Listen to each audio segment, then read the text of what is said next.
Hi friends, ఎలా ఉన్నారు? మీరు బాగుండాలి అని కోరుకుంటూ ఈ వీడియో స్టార్ట్ చేద్దాం. సంసారం ఒక చదరంగం. రామకృష్ణుడు ఒక సాధారణ మధ్యతరగతి ఉద్యోగి. అతను సీతమ్మను ప్రేమించి వివాహం చేసుకున్నాడు.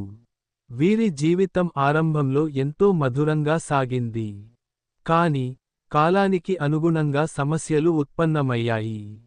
పిల్లల భవిష్యత్, కుటుంబ బాధ్యతలు, ఆర్థిక పరిస్థితి ఇవన్నీ వీరి జీవితాన్ని ఓ చదరంగపు ఆటగా మార్చేశాయి. ఒక రోజు రామకృష్ణుడు కార్యాలయంలో తీవ్ర ఒత్తిడికి గురయ్యాడు. ఆ పని ఒత్తిడిని ఇంటికి తెచ్చాడు.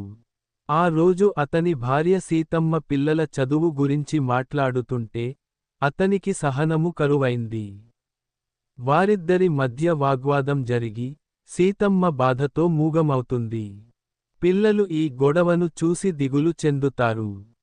సీతమ్మ తండ్రి చిన్నతనంలోనే ఆమెకు చదరంగం నేర్పించాడు.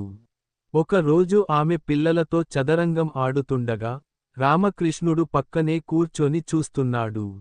అప్పుడు ఆమె పిల్లలకు చెప్పిన మాటలు రామకృష్ణుడికి బాగా కొట్టివేశాయి. చదరంగంలో నువ్వు ఒక్కసారి తప్పు చేస్తే ప్రత్యర్థి దానిని ఉపయోగించుకుంటాడు.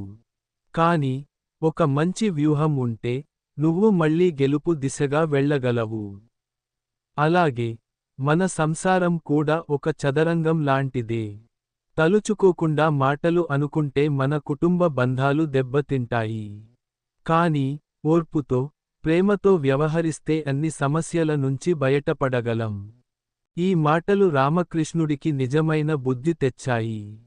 అతను తన భార్యను దగ్గరకు తీసుకుని తన తప్పును అంగీకరించి కుటుంబాన్ని మళ్లీ ఆనందంగా, ప్రేమతో నడిపించేందుకు ప్రయత్నించాడు.